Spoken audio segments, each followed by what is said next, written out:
Good morning. It's time for Two Guys on Sports. I'm Larry Hazer. I'm Dick Olson. Good morning, Larry. Good morning, Dick. I thought we'd go through the conference races that are going on around the area. There are some interesting ones. We'll start for girls basketball, the Eastern Clarabelle Conference, where Neillsville won their 78th straight Eastern Clarabelle Conference game the other night against Spencer. And really took it to them. Yeah, Spencer was out their leading scorer, Autumn Davis. I don't know if she's injured or sick or what, but she didn't play. No, she didn't play. And the first half, the Rockets just couldn't even get a good look at the basket. You know, to the Warriors playing their defense the way they do, and it turned in, I think it was like 44-1 at halftime. Yeah, it was over quickly.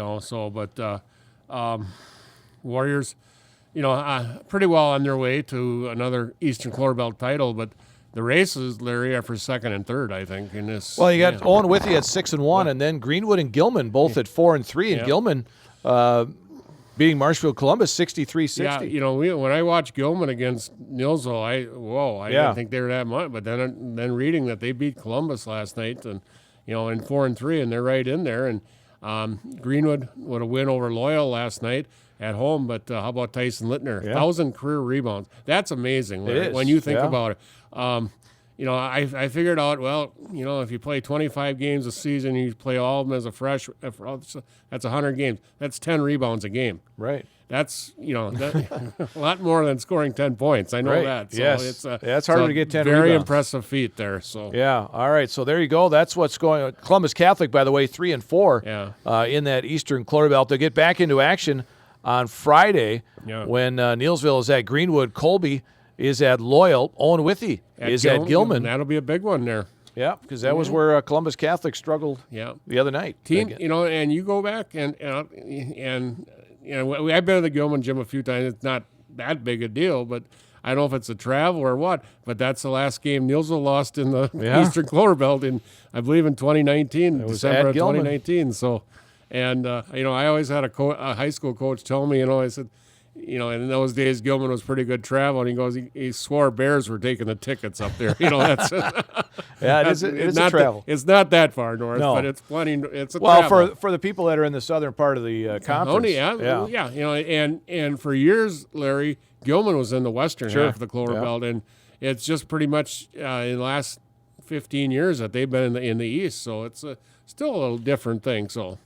All right, for the girls in the Merriwood Conference South, it's just about as tough as the Merriwood Conference Boys Conference. But Assumption 7-0, Stratford 7-1, Auburndale 6-2, and Marathon 5-2. Yeah, it's just going to be it just sounds like the boys' race all over again. Yeah, but Assumption definitely the top dog rated. I believe they're rated third this week in Division 5. So, but Stratford, very good ball club. Haven't seen Marathon or anything about them, but Edgar seems to have a good ball club too this year. So and Auburndale, Stratford is at Auburndale coming up tonight. And we talked about Auburndale, last year when they played Neillsville in the regional finals. Very young team, and very good coach over there, and Coach Owie, and he's brought those girls along, and they will be a force in that South too. So Wisconsin Valley Conference for the girls: Stevens Point 5-0, Marshfield 4-1, DC Everest 3-2, Wausau West 3-3. Yeah, that's going to be a race between Spencer and Spash and Marshfield all season long, I think so. Yeah. And I believe Marshfield's one loss this year was the Spash. So it was. Yeah. So,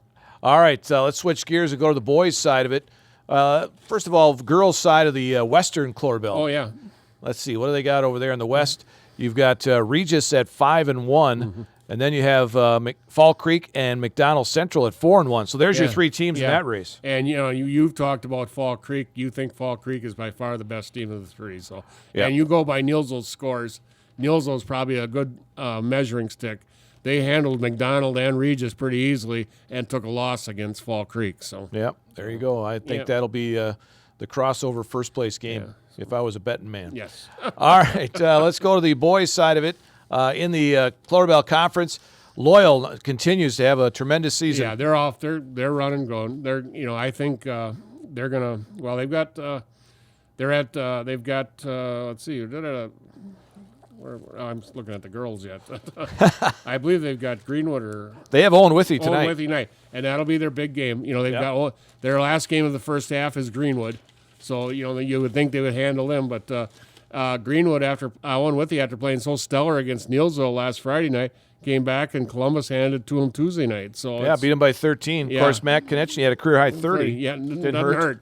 Yeah, I'm guessing there's probably 7 or 8 threes. Yeah, I would too. think. Yeah, but Loyal 5-0 in the conference, and then you have Columbus Catholic, Owen Withy, and Neilsville all 3-2. Colby and Spencer 2-2. And that, you talk about that. We're going up to Colby tonight. And that Neilsville Colby game is very important when it comes to the conference, and as is the Owen Withy Loyal and the Gilman Spencer game. Sure.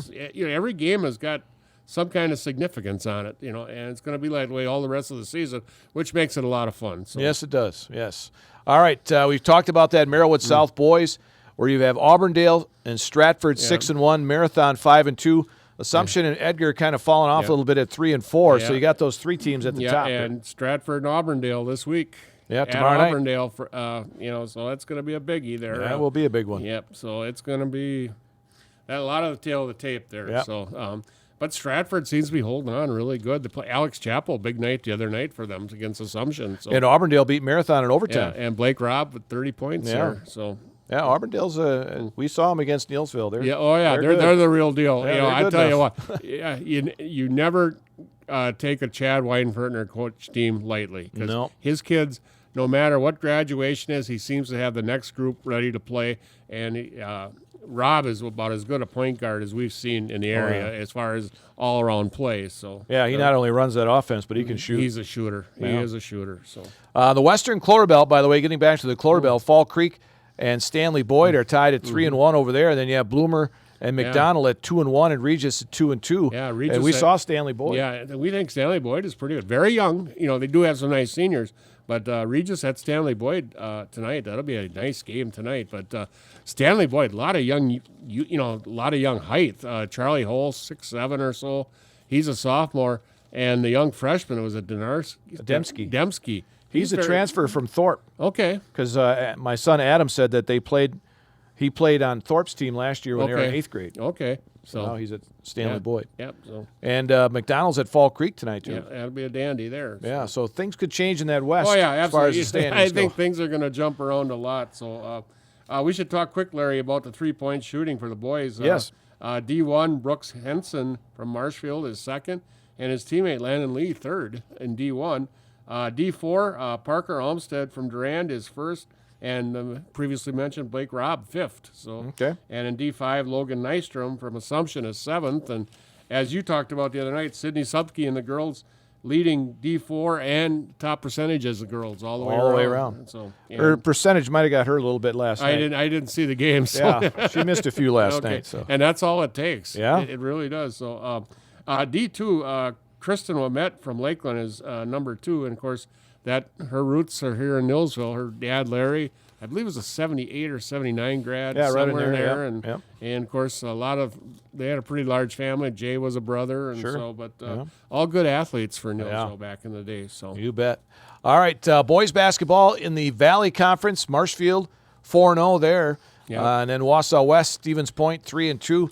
Stevens Point kind of falling off there. They were ranked early in the year. Yes, but Coach Fisher, over at senior high has played a very tough non-conference schedule, and I think it's really paid off in the Valley Conference schedule. And Wausau East, a team that's I was going to see, are they still were ranked? No, they dropped out this last week. Because they're 2-2 in the conference now and 11-2 overall. Yeah, they dropped out of D2, so they were 7th last week, but they dropped out this week. So all right, so there's the conference races that are going on in boys and girls basketball as things start to really heat up as we're going to start turning into the second half. It's heating up inside because it isn't outside. In case I forget one note, Darren Horde did mention last night at the end of our broadcast that Bruce Mound will be closed Sunday because they're anticipating very cold temperatures. Frigid weathers, and you don't want to take a chance with kids out there, and so pretty good snowmaking conditions though too. So Bruce Mound again will be closed on Sunday. Coming up this weekend. All right, boys hockey. Black River Falls Co-op lost the other night to Baldwin Woodville. That makes them 8-6 on the season. Okay. They host Ram on Regis Altoona McDonald on Friday night at the Milt. Yep. So, but anyway, the local boys doing very well. Zach Magnus from Neilsville with 5 assists on the season.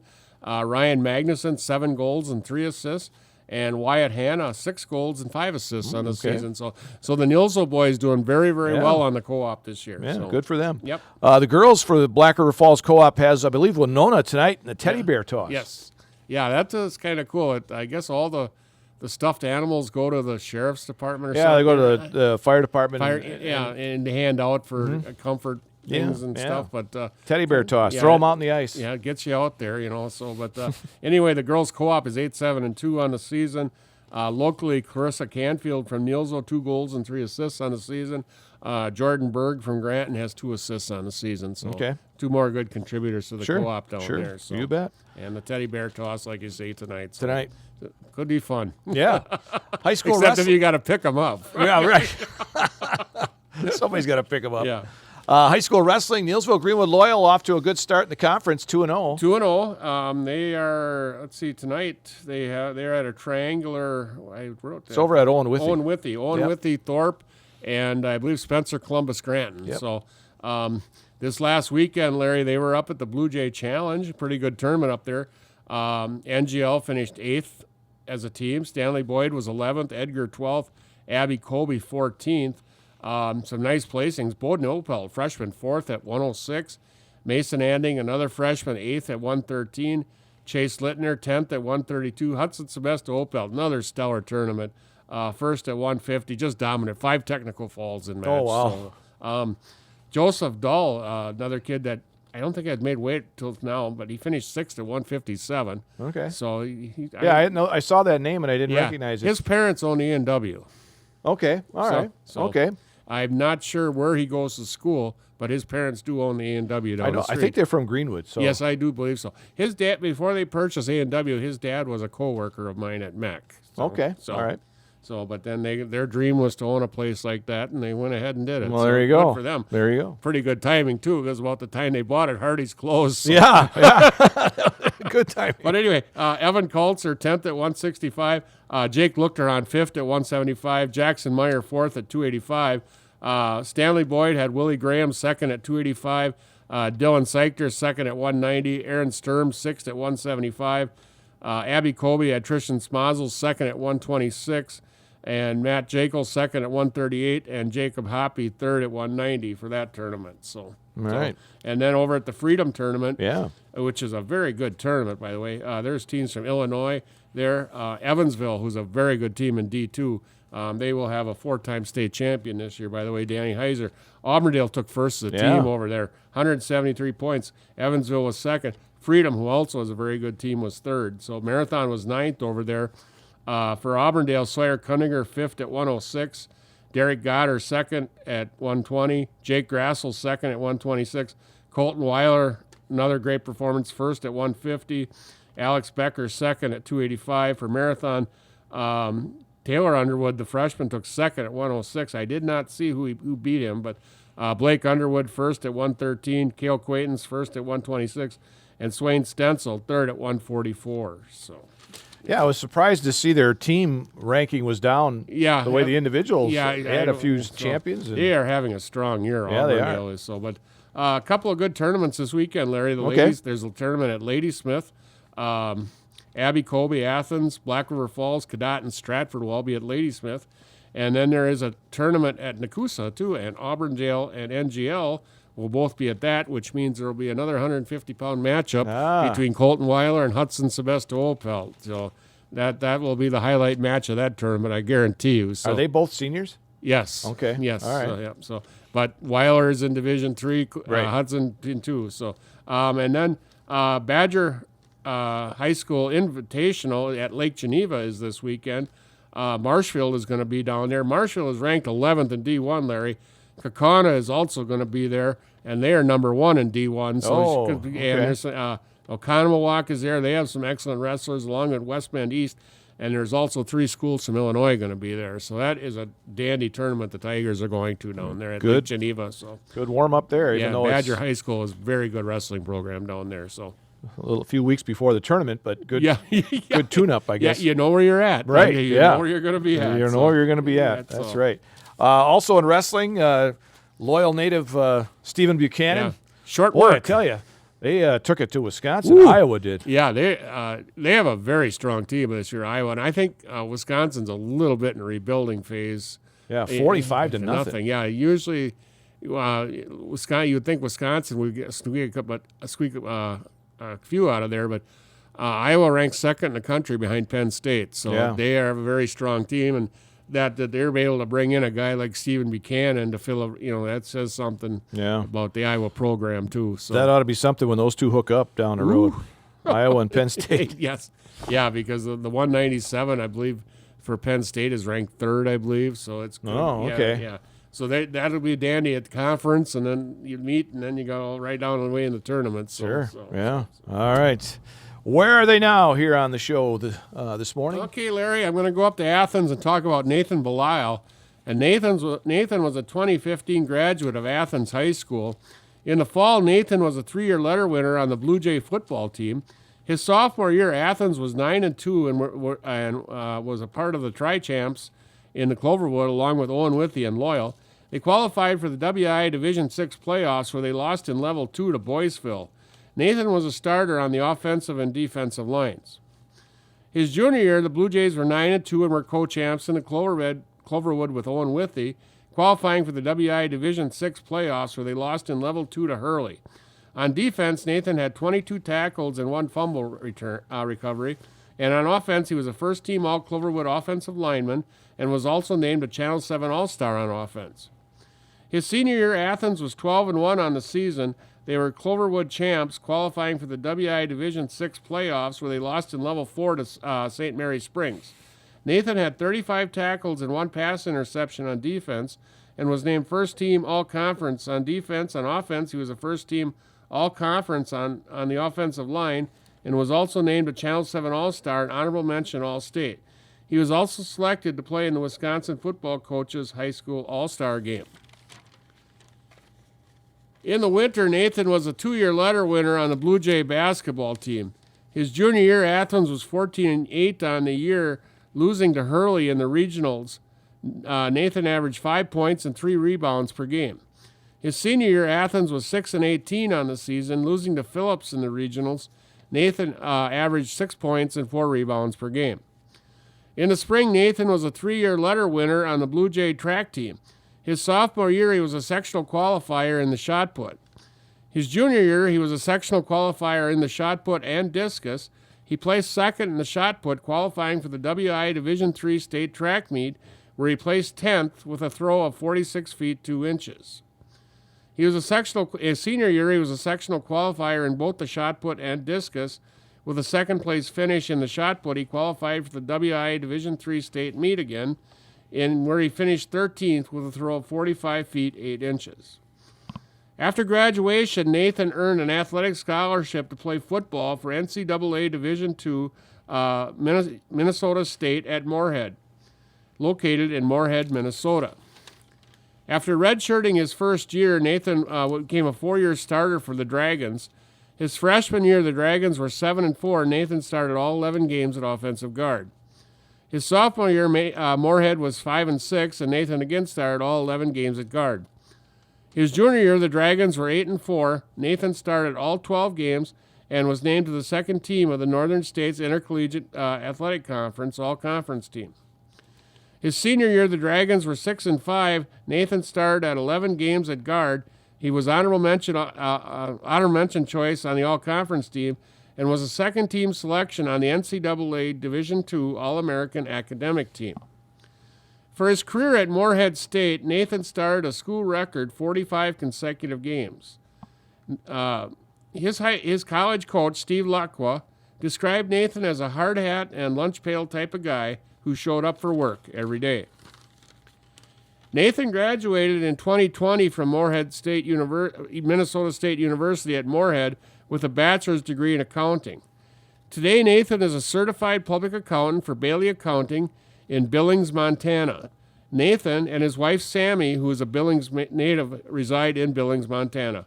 Nathan Belisle, Larry. There you go. An accountant. Yeah, accountant. And I want to say one thing, back in his football days, they had some tremendous teams, but they were always in Division VI. They would, and his senior year they were 12-1, went to Division Level 4, lost to St. Mary Springs. Owen Withy was second in the conference that year, won the D7 title. So, and Owen Withy did far better in D7. And he said a couple of articles I read about Nathan. He goes, "We were this close to being a D7." He said, "So makes a difference. It really does." Yeah. I mean, you talk, you can't, especially around this area. Oh God, and then level 4, you got to hook up with somebody like St. Mary Springs, and wow, I remember Athens had good teams. Good teams, good athletes up there. Some big boys on that teams. Good farm boys. Yes. I just looked it up. Iowa is at Penn State, January 31st. Okay, that'll be a dandy. At Penn State. That'll be one to write down and watch. So. Yes, indeed. All right, speaking of college, of course, the inaugural 12-team playoff field is down to 2 as Ohio State takes on Notre Dame on Monday night. What do you think? I like the way Ohio State is playing. I think 9.5 is a little rich on the point spread, but because Notre Dame is, you talk about a lunch pail kind of team. Right. That's what they are there, and I just think Ohio State, Larry, has too many weapons. Yeah, and they look good. They do really. Texas good. Game game though, really, till late third quarter or so, and then it was that 83-yard fumble recovery kind of sealed it. But, right, and they were right there, almost scoring. Right, absolutely. Yeah, so, they were inside they were in the red zone. So yeah. So. All right, so that's coming up Monday night, 6:30 on ESPN, I believe that's on. It's in Atlanta, is where the game is going to be played. Yep. So. And then, of course, you got the NFL playoffs, the divisional round coming up this weekend. Yep. The first game, Houston at Kansas City, and the line there has Kansas City 8.5 favorites. I guess the big thing to me, Larry, here, Kansas City starters haven't played in about 3 weeks. Yeah. Will they have some rust off? And I was very impressed with the defense of Houston last Saturday. That's one of the things what they say why they could be capable of winning. Yes. Is their defense. Yeah. If they could play defense like they did last Saturday, and C.J. Stroud can't make mistakes, right? And that'd be the big thing.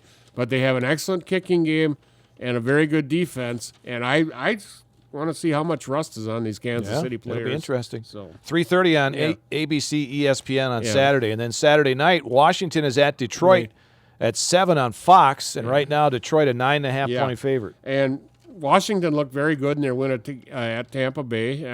Daniels I thought played very well.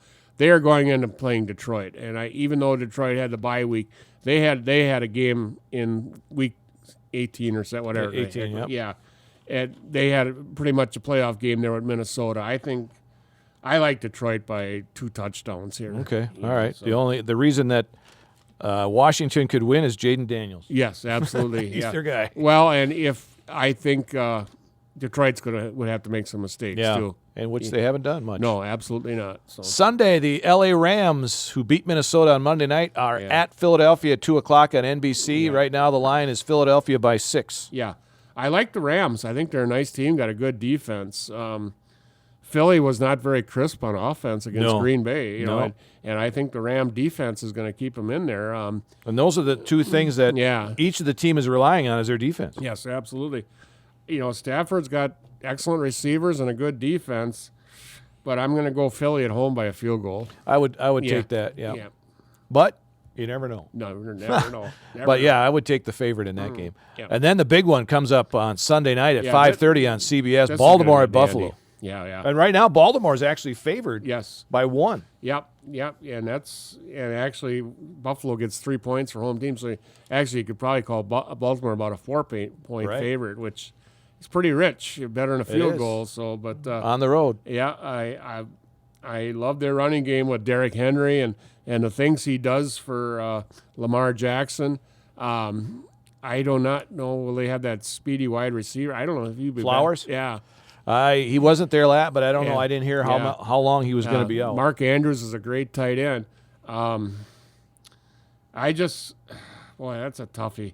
I'm going to go Buffalo by a field goal. That is a real tough one. And I heard it's going to be cold. The cold weather we're getting is going to go out there. Yes, absolutely. And maybe some snow as well. Yeah. So. And that'll be lake effect snow. Yeah. That always is a little more than what we get here. So not that Baltimore's not used to that. No, absolutely not. Yeah, they come from the East Coast, but that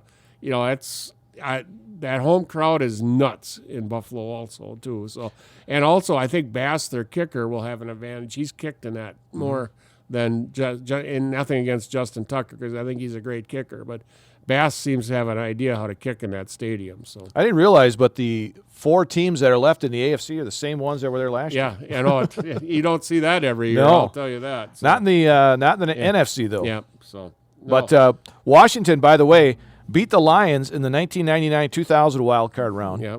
And the Rams beat the Eagles in the 2001-2002 NFC title game. Could happen. Could happen, Larry. Just putting it out there. Anything goes. All it takes is a couple of breaks, and you get a couple of scores and get up on a team by 10 or 14 points, and they start panicking a little bit. So, did I mention that one thing I brought up about the Ravens winning every 12 years? Yes, you did. Yeah, I think you told me in the car. I don't think you told me on. Okay, well, every 12 years, apparently the Ravens have won the Super Bowl. Starting with 2000. Starting with 2001, and then 2013, and now it's 11 years or 12 years now. Yeah, 25.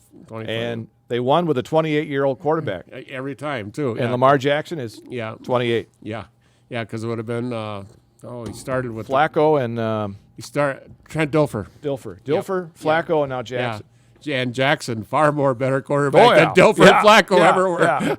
You talk about relying on your defense. Trent Dilfer was on the field to take the snaps and not make mistakes. That team. Because they had that vicious defense led did. by Ray Lewis and Ed Reed and Tony Saragusa and guys like that. So just keep that in the back of your mind. Yeah, we will. I forgot about that little discussion we had. So, But Major League Baseball is coming up less than a month. Pitchers and catchers first report for the Brewers February 13th. Wonder if the Brewers are going to make any more moves, but surprising they haven't done anything. Not really. much, They made the trade for Devin Witt and got Nestor Cortes, and he's under contract. And they did some arbitration deals, they avoided that with some of the players. They did resign Jake Bowers to a minor league deal. Okay, and I would assume he'll make the roster and probably be an alternative at first base with Reed Hoskins, and he also plays the outfield a little bit. Gives you a little bit of punch left-handed, So Colin Ray did go to the Cubs. Yes, he did. Yeah, well, wants to go with his old manager. I guess so. And he was a little bit of an innings eater. You hate to say, but I think they got kids coming up in the minors that will take Collins Ray's place. That'd be nice. Watch out for Aaron Ashby. If he's healthy, I think that's a guy that could fit in the rotation. So. Well, that's the key with the Brewers pitching staff, staying healthy. Yeah. We should talk a little bit about college basketball. Yeah, Larry. Go ahead. Oh, no. One thing about college football, too. I forgot. The College Football Hall of Fame came out with their 2025 class this year. Okay. And I'm not going to go the names. They got about 100 names on this list. But, Urban Meyer, Nick Saban, Michael Vick from Virginia Tech. Okay. Michael Strahan. I did not know Michael Strahan played at Texas Southern. So, I really didn't know where he played. And then college ball. Terry Hanratty, who was the Notre Dame quarterback in the 60s. And then Monty Ball. Oh, really? The 2012 Doak Walker Award winner from the Wisconsin Badgers. Wow. And he was a scoring machine, I'll tell you what. He was, they had such a run of running backs there with him, James White, and then Melvin Gordon with those three right there. What a punch there. So cool. Good for him. Yeah, so. College Football Hall of Fame. College Football Hall of Fame. So, all right. Yeah, and the list was just long. Yeah. And some names I really never heard of. So, right, So, anyway, college basketball, Badgers Tuesday night defeated Ohio State 70-68. In that game, Greg Gard became the 4th Wisconsin Badger coach to win 200 games. So good for him. Good for him. Of course, first on the list is Bo Ryan with 364. Bud Foster, who was the coach from 1935 to 1957, had 265. But Bud Foster coached them to the national title in 1941. Okay. And then, I love this name, Doc Meanwell. Doc Meanwell. Boy, when was that? Doc Meanwell was the coach from 1911 to 1917 and 1920 to 1934. And Doc had 246 coaching wins for the Wisconsin Badgers. Wow. So, there's a blast from nobody's past. What a great name, Doc Meanwell. Wow. I'm sure that's how he got the name Doc. Yeah, Meanwell. Right. Yep. Good stuff. Yeah. 4th guy for Greg Gard. Yep. And Badgers ranked 24th this week. So, yeah. And they are going out west. They are at USC Saturday and UCLA Tuesday. So a big swing there. Yeah, so, big swing out to the Marquette west. ranked 7th. They defeated DePaul the other night. They host Xavier on Saturday. So all right. So We have boys basketball coming up tonight. Neilsville at Colby on 92.7 big game. WPKG, 7:15 game time. Two guys on the sports taking it on the road tonight. bet. That'll wrap it up for this week. I'm Larry Hazer. I'm Dick Olson. That's Two Guys on Sports.